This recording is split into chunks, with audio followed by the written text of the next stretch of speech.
আজকে কিন্তু এই 4টা নারকেল দিয়ে হয়ে যাবে কি হবে পিঠা।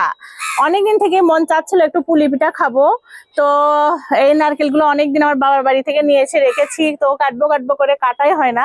তো আজকে কিন্তু আমি ফাইনালি কেটেই ফেলেছি, মানে ছিলে ফেলেছি।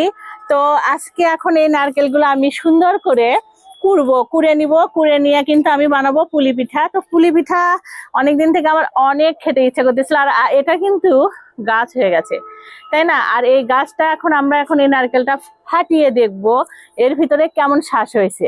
আর নারকেলের শ্বাস খেতে কিন্তু অনেক মজা। আপনারা কি খেয়েছেন কখনো?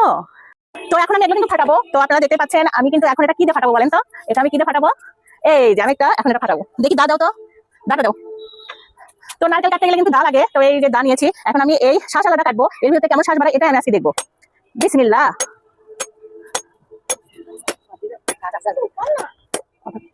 তো এখন কিন্তু আমি নারকেলটা, এই যে পানি নাই, কারণ পানি এই শ্বাসের কারণে পানি নাই, পানি শুকিয়ে গেছে। তো আমি কিন্তু এখন শ্বাস বের করবো। 1 2 3, কত বড় একটা শ্বাস হয়েছে দেখছেন? তো এই শ্বাসটা কিন্তু খেতে অনেক মজা, এই শ্বাসটা। তো এখন এই শ্বাসটা আমি বের করবো। তো শ্বাসটা বের করার জন্য কিন্তু প্রথমে আমার এই গাছটা কেটে নিতে হবে। কেটে নিলাম, নিয়ে এখন এই পাশে থেকে এটা আমি চাপ দিলেই তো শ্বাসটা বের হয়ে আসবে।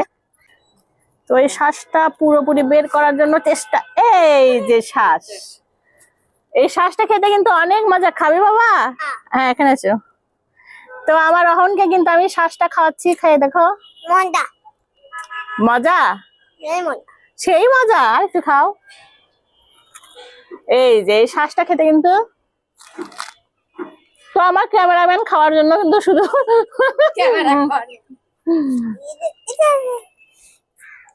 তো গাইস, এখন কিন্তু নারকেল করছে আমাদের বেবি আপা। বেবি কিন্তু আমার একটা ননদ হয়। তো বেবি এখন নারকেল করছে। এখন এই নারকেল দিয়ে আমি পিঠা বানাবো। যেহেতু আমি একটু অসুস্থ, সেহেতু নারকেলটা আমি করতেছি না, কারণ নারকেল করলে একটু সমস্যা আমার হবে। তো এই জন্য বেবি আপাকে বললাম যে তুমি করো। তো বেবি আপা করে দিচ্ছে, কুড়ানোর পরে পিঠাটা প্রসেসিং করে নিয়ে পিঠাটা আমরা বানাবো। আসলে বেবি আপা এই নারকেলগুলো সবগুলো সুন্দরভাবে কুড়িয়ে নেবে। কুড়িয়ে নেওয়ার পরে কিন্তু আমি পুলি পিঠাটা বানাবো।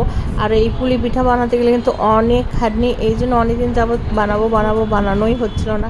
তো বেবি আপাকে বললাম যে সুন্দর করে নারকেলগুলো কুড়িয়ে নাও। তো বেবি আপা সুন্দর করে নারকেল কুড়াই নিয়ে আমাকে ডাক দিয়েছে, আর আমি এসে নারকেলটা কিন্তু ভেজে নিয়েছি দুধ দিয়ে। ভেজে নেওয়ার পরে কিন্তু আটা গাওয়া করা হয়ে গিয়েছে। এখন কিন্তু দেখতেই পাচ্ছেন ছোট ছোট করে রুটি বানানো হচ্ছে। রুটি বানিয়ে একটা কৌটার মুখে দিয়ে কাটা হয়েছে। পুলি পিঠা বানাবো, তার জন্য রুটি কিন্তু বেলে নেওয়া হয়েছে। এখন কিন্তু এই যে রুটিটা আমরা হাতে একটু এরকম প্রসেসিং করে নিয়ে আমরা এর ভিতর দিয়ে দিব একটু এই যে নারকেলের পুর। আর এটা দিয়ে এরভাবে ভাঁজ করে আমরা কিন্তু এভাবে ভাঁজ করে এভাবে চাপ দিলাম, দিয়ে এইভাবে। কেমন হচ্ছে বলুন তো সবাই? তো হয়ে গেল আমার পুলি পিঠা।